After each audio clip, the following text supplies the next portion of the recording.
Lenin அப்படின்னு ஒரு ஆவி தமிழ் கிறிஸ்தவத்துக்குள்ள இப்போ எழும்பியிருக்கு. இந்த ஆவிக்கு எங்கே இருந்தோ காசு கிடைக்கும் போல இதோட வேலையே பைபிளை அடிக்கிறதும் கிறிஸ்தவத்தை அடிக்கிறதும், குறிப்பாக கிறிஸ்தவ மக்கள் அடிக்கிறதும் தான். அடிக்கிறது கூட சரியாக அடிக்க தெரியல, எல்லாமே அறவேக்காடு தான். நம்ம இப்போ இவர் யார், ஏன் பைபிளை திட்டுறார் அப்படிங்கிறத டீட்டெயிலாக பார்ப்போம். இவர் போட்ட வீடியோவிலேருந்து ஆரம்பிப்போம். பைபிள் தொடக்கமே போய் தான் ஆரம்பிச்சிருக்கிறாரு. இந்த காணொலியில் பைபிளை பற்றி நிறைய குற்றச்சாட்டுகள் வச்சுக்கிறாரு. ஒன்று ஒன்றா நம்ம எல்லாத்தையுமே கிழிச்செறிய போகிறோம். முதல் குற்றச்சாட்டு, இங்கே நீங்கள் ஒரு ஆதாரம் இல்லாத கதையை நம்ப வேண்டிய நிலைமைக்கு கொண்டு வரப்படுறீங்க. ஒன்றுமே இல்லாத ஒரு நிலையில் தேவன் வார்த்தையால் எல்லாவற்றையும் உருவாக்கினார். அவர் சொல்ல சொல்ல வானம், பூமி, தாவரங்கள், விலங்குகள் எல்லாம் உருவாகின அப்படின்னு இந்த புத்தகம் சொல்லுது.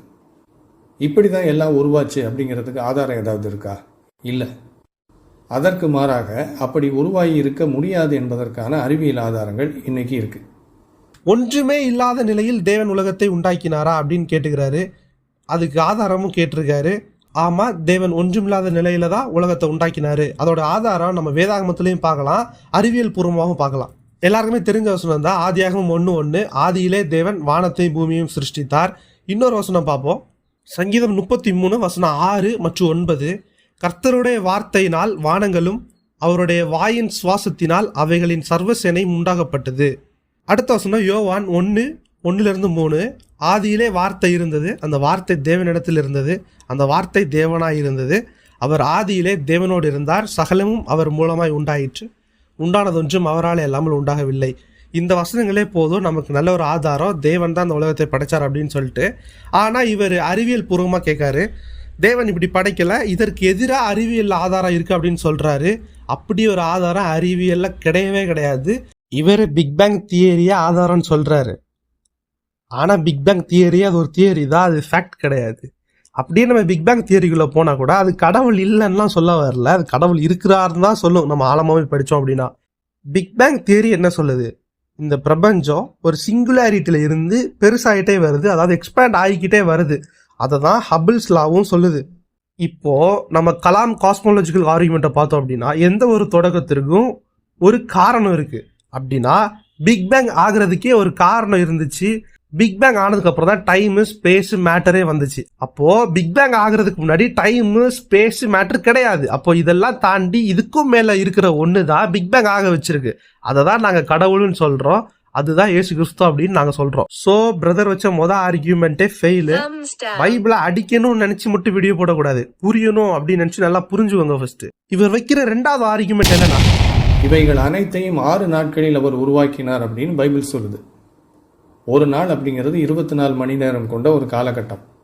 6 நாள், அதாவது 144 மணி நேரத்தில் எல்லாத்தையும் படைச்சிருக்கிறார், மனிதனையும் சேர்த்து. அப்படி பார்த்தா எல்லாம் படைக்கப்பட்டு 6000 ஆண்டுகள் தான் ஆயிருக்கணும். உலகம் உருவாகி வெறும் 6000 வருஷங்கள் தான் ஆயிருக்கணும். இதுவும் விஞ்ஞானத்திற்கு எதிரான ஒரு கூற்று. இந்த உலகம் குறைந்தபட்சம் 4.5 பில்லியன், அதாவது 450 கோடி ஆண்டு பழமையானது அப்படின்னு விஞ்ஞானிகள் சொல்றாங்க.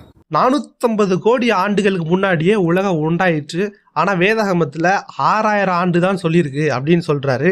இவர் ஆதாமுக்கு படைப்பின் பின்பாடு உள்ள அந்த சந்ததிகளை வச்சு கணக்கு போட்டிருக்கிறாரு. ஆனா வேதாகமத்துல நல்லா படிக்கும் போது வசனம் என்ன சொல்லுது, ஆதியாகமம் 1:1, ஆதியிலே தேவன் வானத்தை பூமியும் சிருஷ்டித்தார். அந்த வசனம் முடிஞ்சு, அந்த வசனம் பாஸ்ட் டென்ஸ், அவ்வளவுதான்.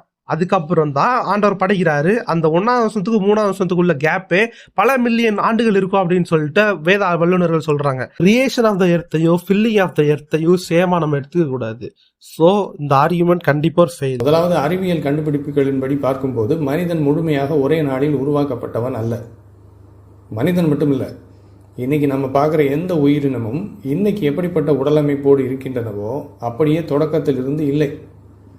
எல்லா உயிரினங்களும் இதற்கு முன் வேறொரு உயிரினமாக இருந்து கால சூழ்நிலை காரணமாக வடிவம் மாறி வேறு உயிரினங்களாக மாறியிருக்கின்றன. அப்படி இருக்கும்போது பைபிளின் முதல் புத்தகமாகிய இந்த ஆதியாகமத்தில் தேவன் எல்லாவற்றையும் படைத்தார் என்று சொல்லப்பட்டிருக்கிறதே, அவர் எப்படி படைத்தார்? மனிதனும் மற்ற உயிரினங்களும் இன்றைக்கு எந்த உடலமைப்போடு இருக்கின்றனவோ அதே உடலமைப்போடு படைத்திருக்கிறார் அப்படிங்கிறது தான் இந்த ஆதியாகமம் சொல்லும் கதை. அனிமல்ஸ், மனுஷன் எல்லாம் வேற ரூபத்துல வேற வடிவத்துல இருந்தாங்க, பல மில்லியன் வருஷத்துக்கு அப்புறம் நம்ம மனுஷனா மாறிட்டு உருவெடுத்துட்டு இருக்கிறோம் அப்படின்னு எவல்யூஷன் தியரியை கொண்டு பேசிட்டு இருக்கிறாரு.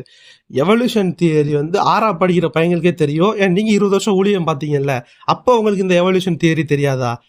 அப்போ 20 வருஷம் ஊழியம் பார்த்துட்டு இப்போ திடீர்னு எவல்யூஷன் தியரி வச்சு அடிக்கணும் அப்படிங்கிறதுக்கு என்ன அர்த்தம், என்ன அவசியம்னு கேட்குறேன். ஏற்கனவே கிறிஸ்தவ மக்களும் சரி, மத நம்பிக்கை இருக்கவங்களும் சரி, இந்த எவல்யூஷன் தியரி போட்டு அடின்னு அடிச்சு துவைச்ச ஒரு தியரி, அதை நீங்க மறுபடியும் எடுத்துட்டு வரீங்க. அப்படியே அந்த தியரி உள்ளபடி பார்த்தாலுமே அந்த தியரிக்கு எந்த ஒரு ஆதாரமும் கிடையாது.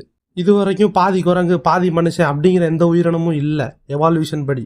பல ஆயிரம் வருஷம் ஹிஸ்டரியை நம்ம இதுக்கு முன்னாடி எடுத்து பார்த்தா கூட ஹியூமன்ஸோட அப்பியரன்ஸ் தனியாக தான் இருக்குது. அது மட்டும் இல்லாமல் இப்போ வரைக்கும் சின்ன சின்ன மாற்றங்கள், சின்ன சின்ன சேஞ்சஸ், ஒரு சைஸு கலரில் தான் சேஞ்ச் இருக்குமே தவிர ஒரு கம்ப்ளீட்டாக ஒரு அனிமல் இன்னொரு அனிமலுக்கு மாறி இது வரைக்கும் நாங்களும் பார்த்ததில்லை, யாருமே பார்த்ததில்லை. ஸோ ப்ரூஃபே கிடையாது. தேவன் நம்புற பிள்ளைங்க நம்ம எல்லாருமே தேவனுடைய சாயல்லை, தேவனுடைய ரூபத்தின் படியும் அழகாக படைக்கப்பட்டோம். இந்த மாதிரி எடுத்துகிட்டு வரவங்களை நம்ம சேர்த்துக்கவே கூடாது. இவங்களுக்கு நல்லா புத்திமதி சொல்லணும், இவங்களுக்காக நம்ம ஜெபம் செய்ய வேண்டும். இந்த கதையை அன்றைக்கு வாழ்ந்த ஆதிவாசிகள் எழுதியிருக்கின்றனர். விஞ்ஞான வளர்ச்சி இல்லாததால் அன்றைக்கு வாழ்ந்த மனிதர்கள் நம்பி இருக்கின்றனர். என்ன நான் சொல்றேன், ஆதிவாசி எழுதுனாங்களா? ஆதிவாசி எழுதிட்டு இருந்தாங்க, நீங்க பாத்துட்டு இருந்தீங்களா? ஆதிவாசிக்கு எப்படின்னா எழுத தெரியும்? என்னடா இவ்வளவு ஆதாரங்களை காட்டினாலும் அதை ஏற்றுக்கொள்ளாமல் எத்தனையோ ஆயிரம் ஆண்டுகளுக்கு முன்னால் பைபிளில் சேர்க்கப்பட்ட ஒரு கதையை உண்மை என்று சொல்கிற இவர்கள் முட்டாள்கள் தான். இப்பதான் பிரைட் ஆரம்பிக்கிறாரு, பாயிண்ட்டுக்கு வர்றாரு. பைபிளை அடிக்கணும், கிறிஸ்டியன்ஸை அடிக்கணும்.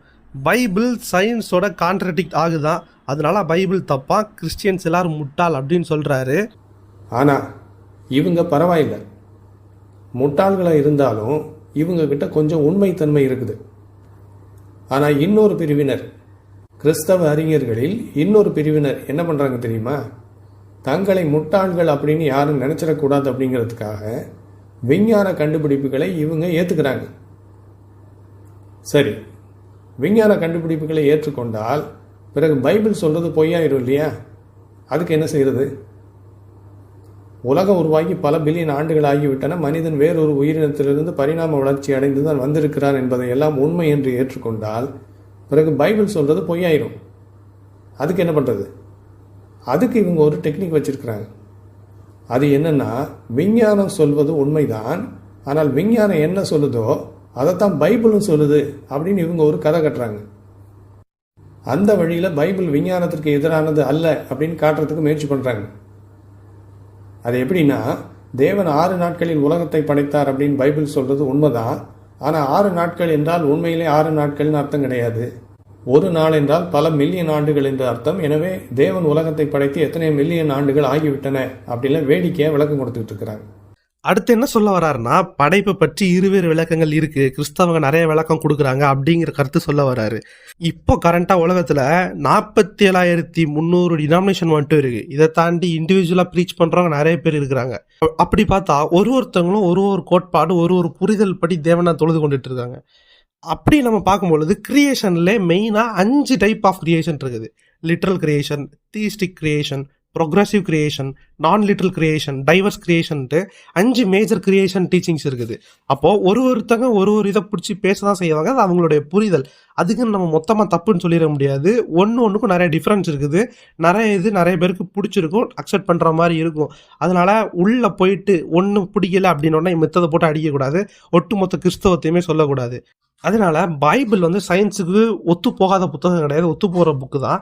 ஈவன் பைபிளுக்கு அப்புறம் தான் நிறைய சயின்டிஃபிக் தியரிஸ்லாம் வந்துச்சேவும். எஃபர்ட்டே இல்லாமல் இந்த வீடியோ ரொம்ப ஈஸியாக முச்சமாக இருக்குது. வரக்கூடிய வீடியோஸ்லாம் நல்லா தியாலஜிக்கலாக நல்லா இன்டெப்த்தாக நம்ம அனலைஸ் பண்ணி படிப்போம். கண்டிப்பாக இந்த மாதிரி போதனைகளுக்கு நம்ம மாட்டிடக்கூடாது. தேவன் தாமே எல்லாரும் ஆசீர்வதிப்பாராக. Stay away from false teachings.